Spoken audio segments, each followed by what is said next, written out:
Hello friends, এখানে chicken কিমা নিয়ে নিয়েছি, চিকেন পাকোড়া বানাবো।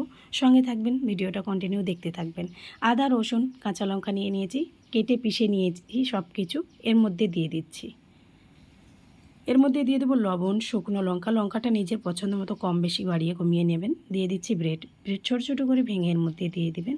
আর খুব ভালো করে মিক্স করে নেবেন যাতে ব্রেডগুলো না থাকে, খুব সুন্দর করে গুলিয়ে যায়। সুন্দর করে মেখে একটা ডো তৈরি করবেন। আর ছোট ছোট লেচি কেটে গোল কিংবা লম্বা শেপ দেওয়ার চেষ্টা করবেন।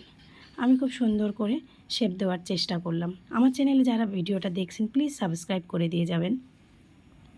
এখানে দেখতেই পাচ্ছেন আমি খুব সুন্দর করে ডিজাইন করে নিয়ে নিয়েছি। তো এভাবে নিয়ে নেবেন। তেল গরম হলে এর মধ্যে দিয়ে দিয়েছি। এবার মিডিয়াম আছে দুপাশ ভালো করে আপনাকে ভেজে নিতে হবে। গোল্ডেন ব্রাউন হয়ে গেছে, এবার তুলে নিন।